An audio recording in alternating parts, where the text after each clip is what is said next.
Cette fameuse question qui, depuis la pandémie, on dirait de plus en plus, on est acheteur ou vendeur, nous interpelle. Les prédictions pour le marché immobilier 2024-2025. Est-ce que c'est le bon moment pour acheter ou vendre selon notre réalité, selon notre désir sur le marché immobilier? Et là, ce sera du Grand Montréal au complet avec des chiffres à l'appui. Elle est courtière immobilière. Puis c'est avec toi encore Sophia Yann-Antoineau qu'on va discuter d'immobilier cette saison. Salut Sophia. Allô Alex. Content de te retrouver. Il y a eu des changements sur le marché. Et là, cette question, je la ramène, elle était dans mon introduction, mais est-ce qu'il faut attendre pour vendre notre propriété aujourd'hui ou saisir une opportunité finalement du marché actuel? Bien, c'est sûr que c'est un couteau à deux tranchants. En voulant dire, les gens vont souvent dire, mais je vais attendre à l'année prochaine. Je vais attendre au printemps parce que rendu là, les taux d'intérêt vont avoir baissé et puis je risque d'avoir plus d'acheteurs potentiels. Oui. Par contre, il va aussi avoir plus de maisons potentielles. Donc, où est-ce que là, on va dire, par exemple, il y a 2 maisons sur la même rue, ce ne serait pas surprenant qu'au printemps, on va voir qu'il y a peut-être 3, 4, 5 maisons sur la rue parce que tout le monde, on dirait, sont en mode attente. Oui.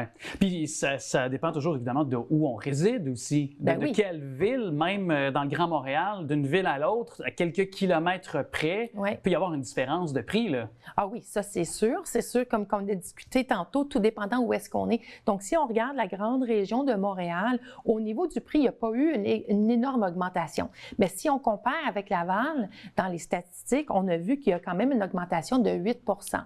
Ça veut-tu dire que le 8 % va suivre l'année prochaine? Oui ou non? Mais c'est sûr qu'il va y avoir une augmentation. Il y a une prédiction, on parle d'un 6,2 %.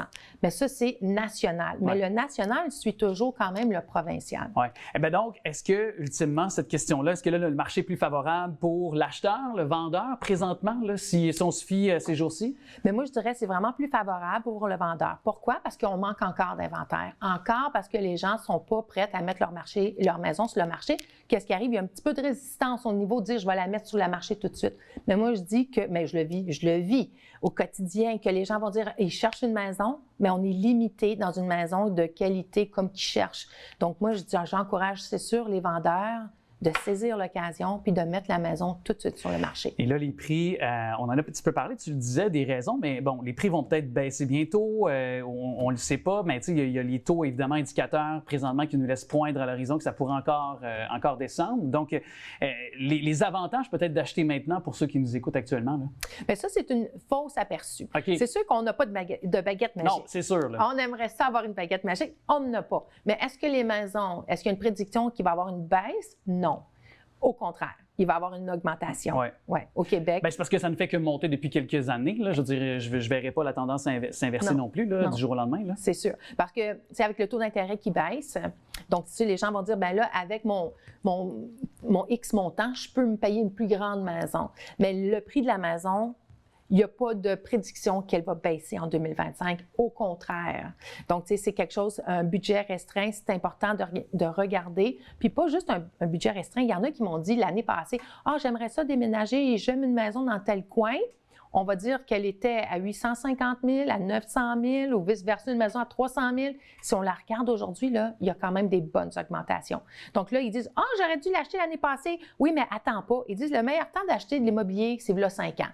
Donc, c'est encore mieux là 1 an que dans 2 ans. C'est ça. Donc, maintenant, comme tu dis, que dans le futur. Exact. Mais justement, peut-être je me dis les mesures, par exemple, pour les vendeurs qu'on devrait envisager pour vendre rapidement, ce serait quoi, par exemple, pour les gens qui nous écoutent actuellement? Bien, moi, je dis toujours là, une belle mise en marché. OK? Exemple, hier, une de mes clientes, elle voulait une maison. On ne pouvait pas la visiter dimanche. Elle travaille dans une résidence. Et ensuite, lundi, elle déménageait. Donc, la maison était sur le marché, porte ouverte le 29.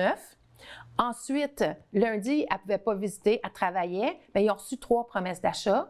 Puis ce matin, mardi, Lifetime, le 1er octobre, la maison, il y a déjà une promesse d'achat conditionnelle qui vont faire maintenant l'inspection puis l'offre de la financement. Donc, c'est rapide, il faut agir rapidement, il faut avoir notre lettre de préqualification.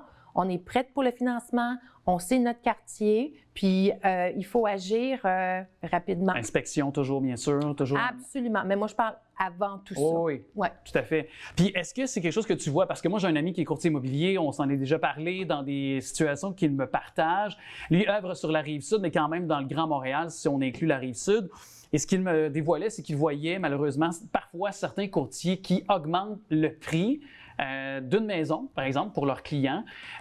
On augmente de plusieurs milliers de dollars dans la pensée populaire en disant que si on augmente, ben on va trouver un juste milieu, puis le vendeur va être en mesure d'aller chercher son prix, littéralement, Oui. de pouvoir trouver. Donc, mais c'est un danger parce que la maison, finalement, s'est retrouvée à diminuer toujours de prix parce qu'elle était soldée trop cher au départ. Et finalement, tu te rends compte, après 2 mois, 3 mois, qu'on diminue de 10 000 de 10 000 en 10 000 comme ça c'est un danger aussi qui peut se présenter à ces vendeurs. Là. Je dirais que c'est une stratégie que tout le monde perd.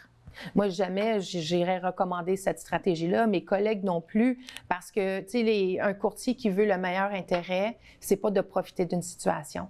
C'est plutôt bien représenté, bien guidé. Une fois que nos comparables sont faits, une fois qu'on a fait une belle étude du marché, puis c'est important de regarder les chiffres, on dit pas, ben wow, ça, on va faire ça à ce prix-là, parce que non, tu sais, il faut prendre le temps, comme qu'on fait ici, on regarde nos statistiques, on regarde les chiffres, parce qu'en immobilier, on peut pas dire n'importe quoi, parce que c'est des gros enjeux. Ouais. Est-ce que dans une peut-être perspective qu'on est un vendeur présentement, pour mieux sélectionner notre courtier, par exemple, est-ce que c'est d'aller voir aussi sur des plateformes de vente immobilière que représente la firme, d'aller voir c'est quoi le catalogue des maisons qui ont en vente aussi, de voir si cette tendance-là, justement, s'est déjà manifestée, à savoir qu'on a vu une maison il y a un mois, puis là, on a vu qu'elle a baissé.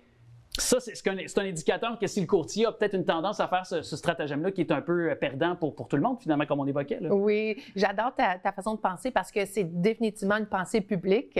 Par contre, c'est beaucoup la confiance en la personne. Moi, je dis, on ne prend pas un courtier qui s'annonce sans référence. Tu sais, je veux dire, la plupart des bons courtiers, si on va sur Google, ils ont vraiment, tu sais, une bonne cote, mais il faut se fier à ça parce que ça, c'est vraiment, on ne peut pas mentir de ça.